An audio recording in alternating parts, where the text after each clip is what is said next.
जय सिया राम, जय महाराज जी। मित्रों, कोई भी व्यक्ति इस संसार में रहने वाला यदि उपलब्धियों के रूप में धन, प्रतिष्ठा आदि पा लेता है तो निश्चित तौर पर उसे अभिमान हो जाता है। क्यों? क्योंकि तुलसीदास जी ने लिखा है कि बड़ अधिकार दक्ष जब पावा, अति अभिमान हृदय तब आवा। जब दक्ष को भी एक बड़ा अधिकार मिल गया, को दक्ष प्रजापति बना दिया गया, तो उनके भी मन में अत्यंत अभिमान आ गया। आगे लिखते हैं कि नहीं को अस जन्मा जग माही, प्रभुता पाई जाई मद नाही। अर्थात इन संसार में कोई भी ऐसा पैदा नहीं हुआ है कि अगर जिसे प्रभुता मिल जाए और उसे अभिमान या अहंकार न हो। लेकिन एक बात तो तय है कि जब हमारे जीवन में अर्थात जब हमारे हृदय में भक्ति का प्रवेश हो जाता है और हम परमात्मा की शरण में चले जाते हैं, उस समय हमारे से दोष, विकार और ये अहंकार आदि सब दूर चले जाते हैं और हम सरल हो जाते हैं जीवन में। केनोपनिषद में एक बहुत सुंदर सांकेतिक कथा आती है। देवासुर संग्राम समाप्त हो चुका है, देवताओं की विजय हो गई है, सभी देवता एकत्र होकर विजय का उल्लास मना रहे हैं। सभा में सब देवता अपनी अपनी शक्ति का बखान कर आत्म प्रशस्ति में लीन हो रहे हैं। इतने में ही सामने एक यक्ष जैसा आकार प्रकट होता है।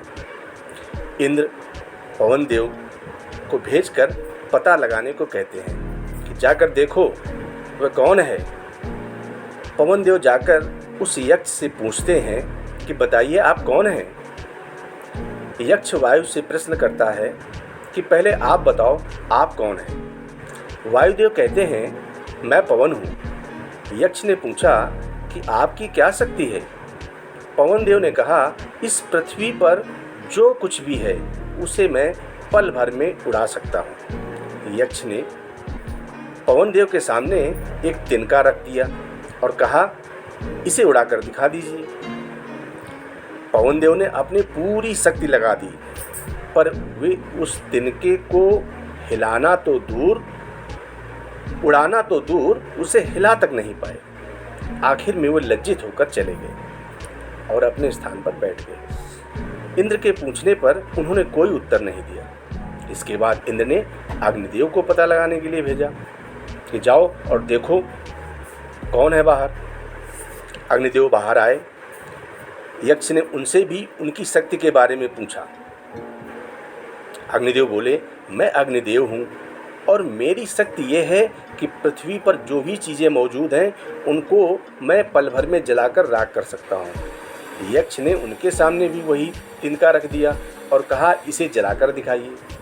अग्निदेव ने अपनी पूरी शक्ति लगा दी, पर वे उस तिनके को जलाना तो दूर रहा, गर्म भी नहीं कर पाए। अंत में वे भी लज्जित होकर वापस चले गए और अपने स्थान पर जाकर बैठ गए। ये देखकर इंद्र स्वयं इस आकार के पास गए तो उन्होंने पाया कि वह आकार विलीन हो गया है और उसके स्थान पर हिमांचल कुमारी भगवती उमा देवी प्रकट हो गई हैं। उन्होंने संदेश दिया कि जिस विजय को तुम देवता लोग अपनी शक्ति की विजय मान रहे हो वे तुम्हारे कारण नहीं हुई है। ये विजय तो परमात्मा की शक्ति के कारण हुई है और उस शक्ति का तुम इस सभा में नाम तक नहीं ले रहे हो। तुम सभी देवताओं में जो अलग अलग शक्तियाँ निहित हैं वे उसी परमात्मा की हैं। जिस क्षण वे परमात्मा अपनी शक्ति वापस ले लेते हैं उस क्षण तुम्हारा अस्तित्व खत्म हो जाता है। अग्नि की दाहक शक्ति और पवन की उड़ाने की शक्ति परमात्मा की ही शक्तियाँ हैं, इनका स्वयं का कोई अस्तित्व नहीं। इस प्रकार देवी ने देवताओं के अहंकार का दमन किया। उन्होंने बताया कि यक्ष के रूप में साक्षात परब्रह्म ही थे। हमें भी इस कथा से शिक्षा लेकर जीवन से अहंकार को पूरी तरह विदा करना चाहिए और अपनी उपलब्धियों पर कभी इतराना नहीं चाहिए।